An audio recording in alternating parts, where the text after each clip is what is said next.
ओम श्री परमात्मने नमः।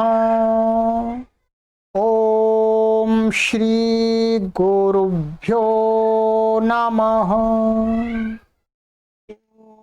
ओम श्री ऋषिभ्यो नमः। सर्वेभ्यो नमः। देववाणी संस्कृतम यूट्यूब चलदृश्यम प्रति भवतां भवतीनां च हार्दम स्वागतम। मित्रों, नीति शतकम प्रणेता आचार्य भर्तृहरि को हम पढ़ रहे हैं। आज इसकी यह 5वीं कक्षा है और मित्रों 1 करोड़ लोगों तक आचार्य भर्तृहरि द्वारा प्रणीत यह नीति शतक नाम का जो शास्त्र है, इसके ज्ञान को पहुंचाने के लिए मैं यह सीरीज बना रहा हूं।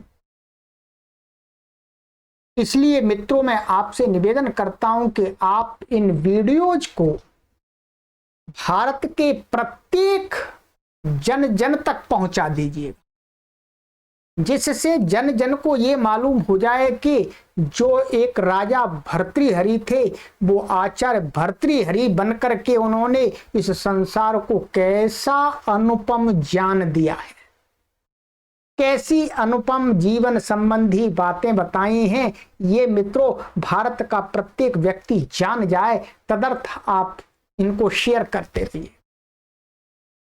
इस स्वाध्याय की दृष्टि से मैं पढ़ा रहा हूं कि आप और आपके पुत्र और पुत्रियां इन प्राचीन ग्रंथों के अंदर क्या बातें हैं विशेष, उनको जान जाएं ऑनलाइन माध्यम से। तो मित्रों, प्रत्येक वीडियो को लाइक और शेयर अवश्य कीजिएगा ज्ञान के प्रचार एवं प्रसार के लिए, और अपने आसपास के लोगों को जोड़िएगा देववाणी संस्कृतम यूट्यूब चैनल से।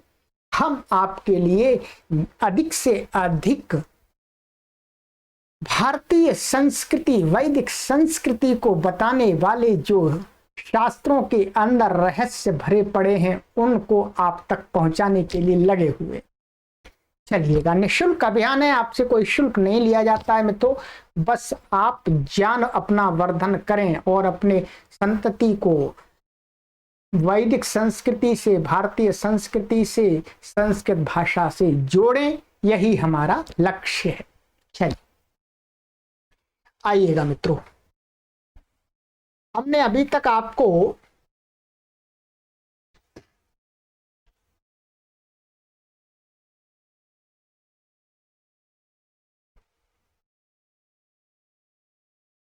यहां तक पढ़ा दिया था। ये मैंने आपको 5 श्लोक पढ़ा दिए हैं। ये 5वां श्लोक पढ़ा दिया था मैंने आपको, ठीक है। मूर्खों के बारे में मूर्ख पद्धति चल रही है, तो मूर्खों की निंदा की जा रही है। अभी आज की कक्षा में हम पढ़ेंगे मित्रों ये 6वां श्लोक। आ जाइएगा, 6वां श्लोक पढ़ेंगे। 6वां श्लोक, और इसका जो छंद है वो छंद है आपका पृथ्वी छंद है। इसका कौन सा छंद है? पृथ्वी छंद का प्रयोग हुआ है इसमें। आइएगा श्लोक पाठ करते हैं। लभेत सिक्कतासु तैलम् अपि यत्नतः पीडयन् पिबेच्च मृगतृष्णिकासो सलिलं पिपासार्दितः कदाचिदपि पर्यटञ्छश विषाणमासादयेत् न तु प्रतिनिविष्टमूर्खजनचित्तमाराधयेत्। आइएगा, बहुत सुंदर है इसका भाव, ठीक है।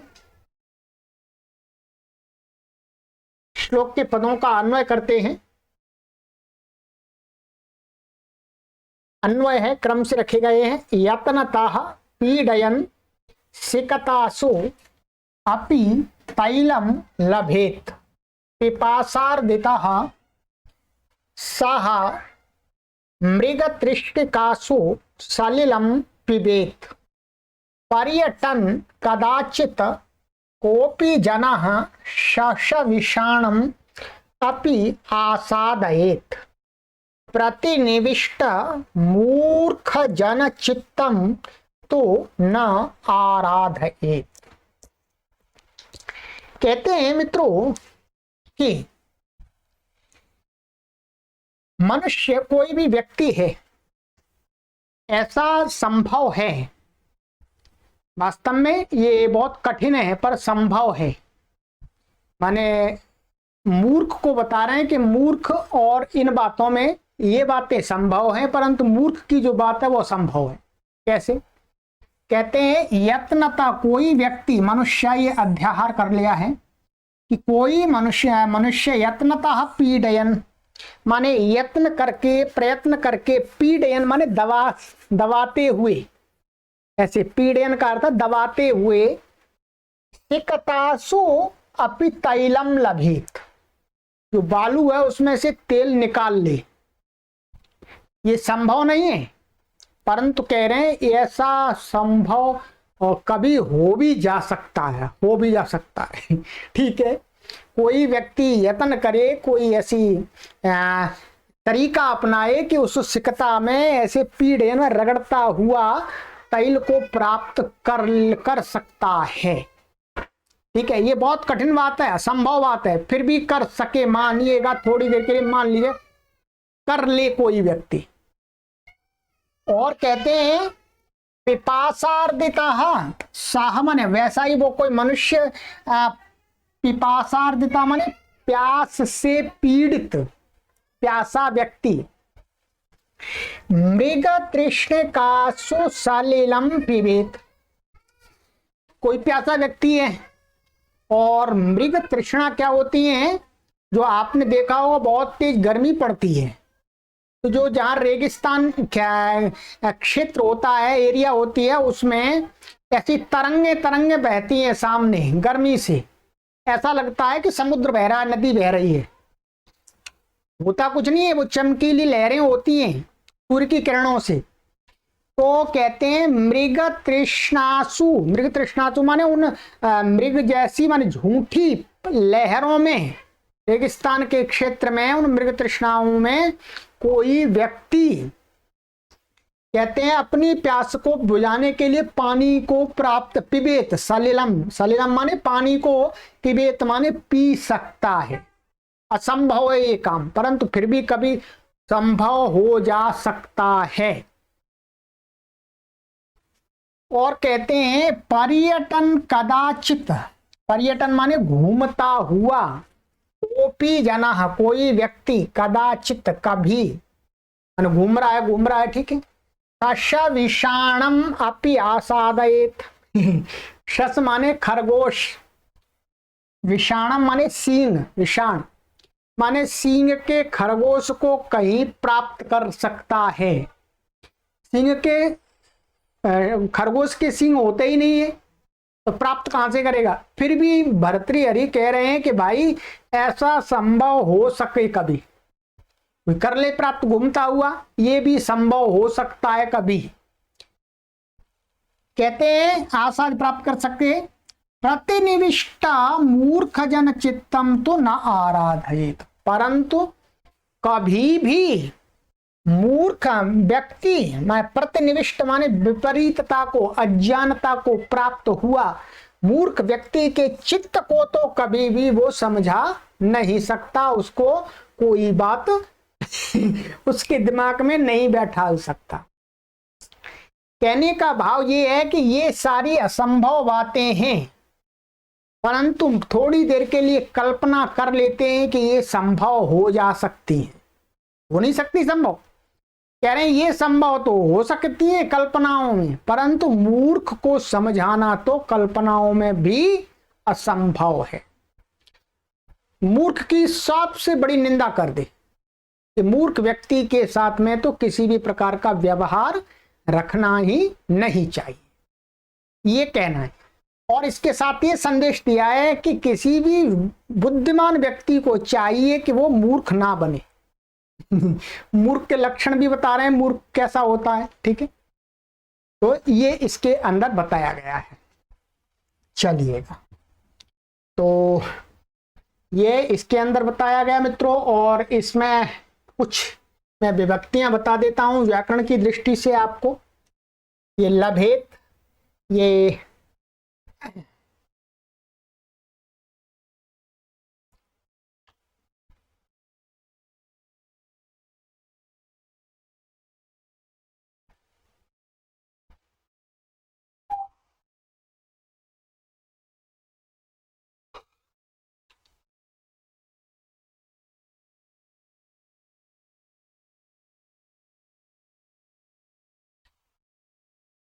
विधिलिंग लकार का है। ये सिक्कतासु सप्तमी विभक्ति बहुवचनांत है।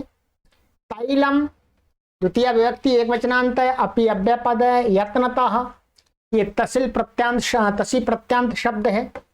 पीड़यन ये क्षत्रि प्रत्यांत का है। पिबेत च ये भी विधिलिंग का है और च या संधि हो रही है। स्तोह चुना चुह। और मृग तृष्णिकासु ये भी सप्तमी विभक्ति बहुवचनांत है, ठीक है। सलिलम द्वितीय व्यक्ति एक वचनांत है। पिपासार्दिता ये आपका प्रथमा व्यक्ति एक वचनांत है। कदाचित अव्यय, अपि अव्यय। पर्यटन ये भी क्षत्रि प्रत्यांत शब्द है। पर्यटन शस विषाणम ऐसा है। तो शस विषाणम ये द्वितीय व्यक्ति एक वचनांत है, तो यहाँ शस के श को छ हो जाता है, ठीक है। यहाँ पहले लगेगा स्तोष्णाश्चु लग जाएगा और शस छोटी लग जाता है। यहाँ क्या लग जाता है? शस छोटी। शस छोटी से क्या हो जाएगा? श को छ हो जाएगा ये, ठीक है। श को छ हो जाएगा और ये स्तोष्णा से इसको न को य हो जाएगा। और आसादयित विधिलिंग लकार का है। न अव्यय पद है, तू अव्यय पद है।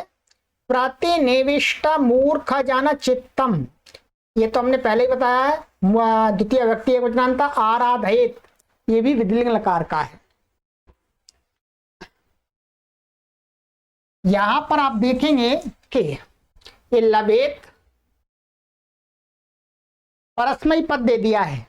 परस्मयी पद जो लभ धातु है, कहीं कहीं इसको परस्मयी पद भी मिल जाता है। वैसे ये आत्मनेपदी धातु है, परंतु इसको कहीं कहीं परस्मयी पद का भी प्रयोग दिखता है साहित्य के अंदर।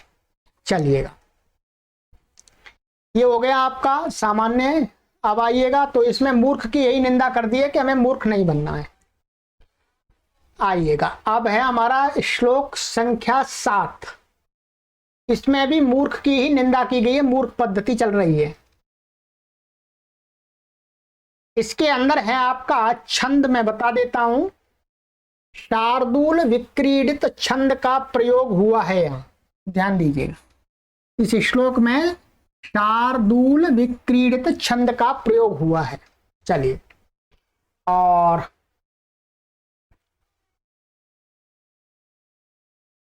आइए, भर्तृहरि कहते हैं व्यालम बालमृणाल तंतु भी रसौरोद्धुम समुद्रिम भते छेत्तुम वज्रमणि शिरीष कुसुम प्रान्तेन सन्नह्यति माधुर्यं मधुबिन्दुना रचयितुं क्षाराम्बुधेरिहते नेतुं वाञ्छति यः खलान् पथि सतां सूक्तैः सुधां सन्धिभिः। अन्वय करते हैं, आइएगा। अन्वय असौ बाल मृणाल तंतुभिः व्यालम रोद्धुम समुजृंभते। ठीक है। और शिरीष कुसुम प्रांतेन वज्रमणिं छेत्तुं सन्नह्यते। मधुविन्दुना क्षाराम्बुधे माधुर्यं रचयितुम् ईहते। यः सुधास्यन्दिभिः सूक्तैः खलान् सतां पथिं नेतुं वाञ्छति। यहां पर भी मूर्ख की निंदा की गई। ये कहा गया है कि यहाँ पर दो तीन बातें बताई गई हैं कि ऐसा कोई व्यक्ति जो करता है वो मूर्खता भरा काम करता है। ये मूर्खता भरे हुए कार्य हैं, उसमें एक मूर्ख को समझाना भी कार्य है वो भी मूर्खता भरा कार्य है। कहते हैं कि असौ माने वह व्यक्ति, कोई व्यक्ति बाल मृणाल तंतुभिः, जो कोमल कमल का नाल होता है, कमल की नाल होती है जो डंडी होती है, कहते हैं उसके तंतुओं से बनी हुई रस्सी, कमल के नाल के जो तंतु हैं, उन तंतु माने रस्सी रूपी जो तंतु हैं तथा तंतु धागे हैं, उनसे व्यालम रोद्धुम समुजृंभते। व्यालम का अर्थ है यहां पर मदमस्त हाथी। मदमस्त हाथी माने जंगल का हाथी। उसको रोद्धुम माने उसको रोकना, उससे बांध करके रोकने के लिए समुजृंभते माने प्रयास करता है, उद्योग करता है। कोई व्यक्ति क्या है, मदमस्त जंगली हाथी को जो कमल की नाल होती है, उसके जो धागे होते हैं उसके अंदर उनसे बांधने करके उसको रोकना चाहता है, जो कि रुक नहीं सकता है, उल्टा हाथी मार देगा। ये पूरा मूर्खता भरा कार्य है जो व्यक्ति ऐसा करता है। और कहते हैं शिरीष कुसुम प्रांतेन वज्रमणिम छेत्तुं सन्नह्यते। और कहते हैं कि जो शिरीष का फूल होता है, शिरीष एक वृक्ष है, उसका फूल होता है, कोमल होता है। कहते हैं उसकी जो पंखुड़ी है, उसकी जो शिरीष का जो फूल है, उसका प्रांत माने उसकी पंखुड़ी, उसकी पंखुड़ी के द्वारा उसकी जो ऐसे पंखुड़ी ले ली और उसके द्वारा वज्रमणि माने मजबूत मणि, कठोर मणि को छेद माने काटने के लिए सन्नह्यते माने उद्यत होता है, प्रयास करता है। तो ये भी मूर्खता भरा कार्य है, क्योंकि शिरीष के फूल की पंखुड़ी से कठोर मणि कैसे कट जाएगी? उसके लिए तो बहुत लोहे का हथियार चाहिए काटने के लिए। तो ये भी मूर्खता भरा कार्य है। और कहते हैं कोई व्यक्ति क्या करता है, मधु बिंदुना क्षाराम्बुधे माधुर्यम रचयितुम ईहते। कोई व्यक्ति क्षाराम्बुधे माने समुद्र का जो जल है, समुद्र का जल कैसा होता है बोलो? खारा। तो समुद्र का जल है, उस जल को मधु बिंदुना, मधु माने शहद की एक बूंद डाल करके उसको माधुर्यम रचयितुम इच्छते, उसको मीठा बनाने के लिए चेष्टा करता है। समुद्र के खारे पानी में एक बूंद शहद की डाल करके सोचता है मैं इसको मीठा कर दूंगा। ये भी मूर्खता भरा कार्य, ऐसा हो ही नहीं सकता। कहते हैं और इसी प्रकार से यहाँ जो व्यक्ति सुधास्यन्दिभिः सूक्तैः अच्छी सुभाषितों के द्वारा, अच्छी बातों के द्वारा, खलान मन मूर्खों को, दुष्ट लोगों को, सताम पथि माने श्रेष्ठ लोगों के मार्ग पर नेतुम वांछति। तो मूर्ख दुष्ट लोगों को अपनी बातों को में अच्छी बातों के द्वारा श्रेष्ठ लोगों के मार्ग पर लाना चाहता है, वो व्यक्ति वैसा ही है जैसा ये ऊपर के 3 प्रकार के व्यक्ति हैं।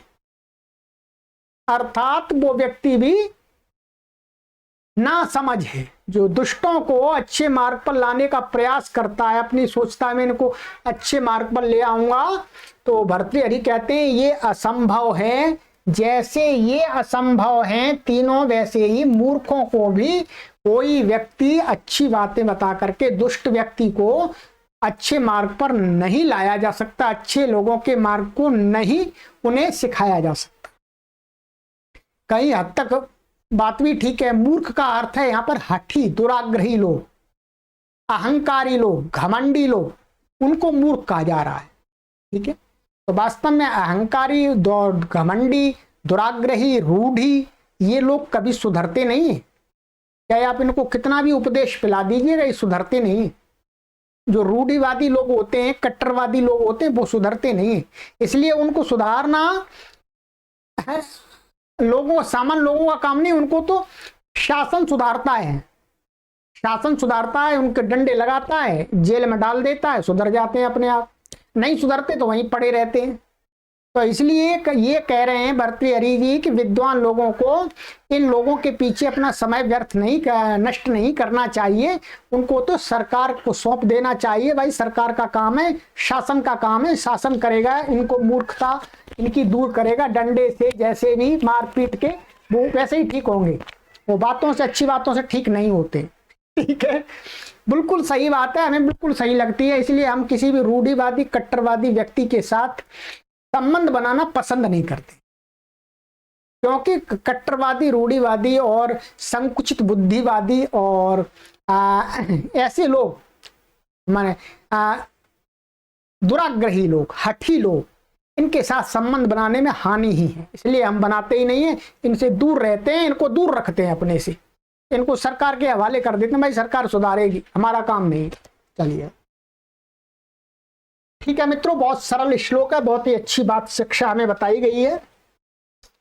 व्यालम द्वितीय व्यक्ति एक वचनांत है, बाल मृणाल तंतु भी तृतीय व्यक्ति बहुवचनांत है, असौ ये प्रथमा व्यक्ति एक वचनांत है, अद शब्द का पुल्लिंग का, रोद्धुम ये तुमुन प्रत्यांत है, ठीक है, रुद्ध धातु से, और समुज्जृंभते ये लट लकार का प्रथम पुरुष का एक वचन का है, समपूर्वक और उत्पूर्वक जृंभ धातु है, छेत्तुम ये तुमन प्रत्यांत है, वज्रमणिम ये द्वितीय व्यक्ति एक वचनांत है, शीरीष कुसुम प्रांते न, तो यहां पर भी वही संधि हुई है जो पहले बताई थी मैंने, तोष्णाश्चु और शश छोटी, ठीक है, और सन्नहियति लट लकार का प्रथम पुरुष का एक वचनांत है, और ये शीरीष कुसुम प्रांते ने तृतीय व्यक्ति एक वचनांत है, माधुर्यम द्वितीय व्यक्ति एक वचनांत है, मधुबिंदुना तृतीय व्यक्ति एक वचनांत है, रचयितुम ये तुमन प्रत्यांत है,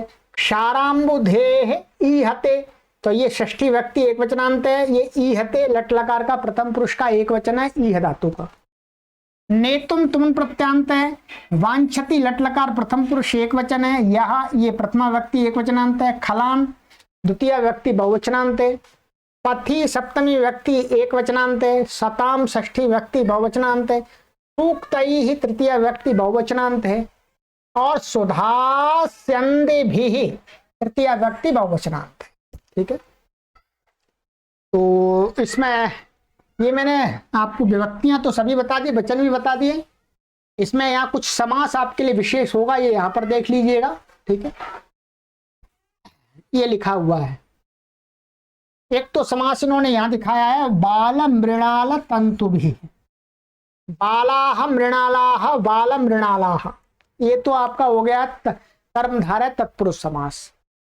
फिर बाल तई ही माने बाल मृणालई ही तंतु भी ही,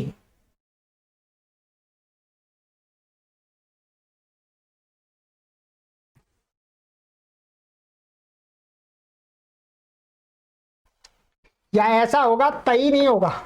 ठीक है, बाल मृणालाः और बाल मृणालाः तंतवः, बाल मृणाल तंतवः और तैः बाल मृणाल तंतुभिः, ऐसा होगा।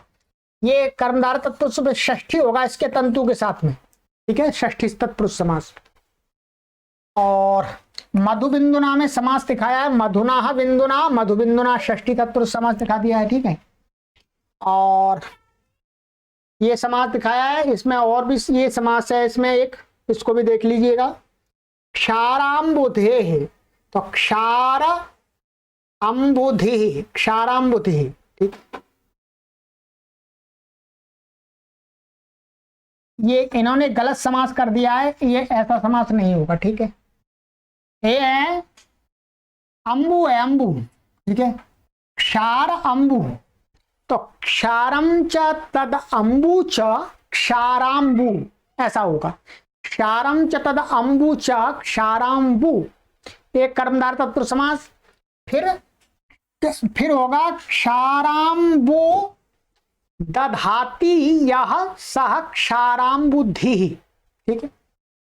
तो ये फिर इसमें उपपद तत्पुरुष समास हो जाएगा, ठीक है। तो इस प्रकार से बनाया जाएगा ये, चलिएगा। तो ये तो आपको समास मैंने बता दिया, और ये आपके श्लोक हो गए, 7 श्लोक हमने कर दिए। चलिएगा, अब आगे की कक्षा में पढ़ेंगे, आपको पढ़ाएंगे 8वां श्लोक। ये मूर्ख पद्धति का चल रहा है, ठीक है, तो मूर्ख की निंदा बताई जा रही है। चलिए मित्रों, बहुत अच्छा लगता है जब आप वीडियो को देखते हैं और हमें व्यूज देखते हैं कि, और हमको प्रसन्नता होती है कि वाह, हम कहीं विद्यालय खोल करके बैठते तो 10, 20, 30, 50 लोगों को ही पढ़ा पाते, परंतु आज एक ऐसा विद्यालय संचालित हो गया है आप सबके सहयोग से और परमपिता परमेश्वर की कृपा से, आकाशीय गुरुकुल, जिसमें अनगिनत लोग आराम से पढ़ सकते हैं अपने एक जगह पर बैठे बैठे, बहुत अच्छी प्रकार से, बहुत अच्छी प्रकार से, सुविधा पूर्वक। ये बहुत ही प्रसन्नता की बात है मित्रों। इस का आप भरपूर उपयोग कीजिएगा, अधिक से अधिक लोगों को इसका उपयोग दीजिएगा। सर्वेभ्यो नमः।